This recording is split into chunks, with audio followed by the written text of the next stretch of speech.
এই উইকের আগের ভিডিওগুলোতে তোমাদেরকে আমি ডায়োডের প্রিভিয়াস ইয়ার বা ডায়োডের গেটের প্রবলেম সলভ করেছি। এবার আমরা করাবো আস্তে আস্তে ট্রানজিস্টরের প্রবলেম। এই যে প্রবলেমটা তোমরা দেখতে পাচ্ছ, এটা কোশ্চেন নাম্বার 69 গেটের একটা পেপারের কোশ্চেন, ঠিক আছে? আমি জাস্ট এখান থেকে নিয়েছি। কোশ্চেনে বলা আছে যে দ্য কমন এমিটার অ্যাম্পলিফায়ার শোন ইন কোশ্চেন ফিগার 69 এটার is biased using 1 milliampere ideal current source. The approximate base current কত? তাহলে দেখো, এই যে ট্রানজিস্টর সার্কিটটা আছে, এই সার্কিটটা আমার বায়াসিং করা আছে ডিসিতে কারেন্ট সোর্স দিয়ে, ঠিক আছে? কারেন্ট সোর্সের মানে কি? কারেন্ট সোর্সের মানে হচ্ছে আমার যদি কোনো ব্রাঞ্চের মধ্যে কারেন্ট সোর্স থাকে, তার মানে সেই ব্রাঞ্চ দিয়ে কত কারেন্ট ফ্লো করছে? 1 মিলিঅ্যাম্পিয়ার, মানে সেই কারেন্টের ভ্যালুটা অলওয়েজ। ভোল্টেজ ফ্লাকচুয়েট করতে পারে, বাট কারেন্ট কি হবে? অলওয়েজ সেম হবে কারেন্ট সোর্সের ভ্যালুর সাথে। ওকে, তার মানে আই ইকুয়াল টু কত পাচ্ছি এখানে আমি? 1 মিলিঅ্যাম্পিয়ার। ওকে, এবার কি বলেছে? অ্যাপ্রক্সিমেট বেস কারেন্ট, ঠিক আছে?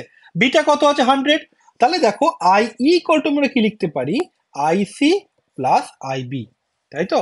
তাহলে এখানে লেখা যেতে পারে আইসি ইকুয়াল টু কি? Beta into IB plus IB. তাহলে কি হবে? IB into beta plus 1। Okay, তাহলে দেখো আইবি ইকুয়াল টু কত হবে? IE by beta plus 1। Beta কত? 100। আই কত? 1 মিলিঅ্যাম্পিয়ার। তাহলে অ্যান্সার কত হবে?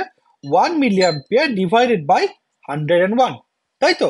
এটা কত আসবে? Approximately 10 microampere. তাহলে অ্যান্সার কত হবে?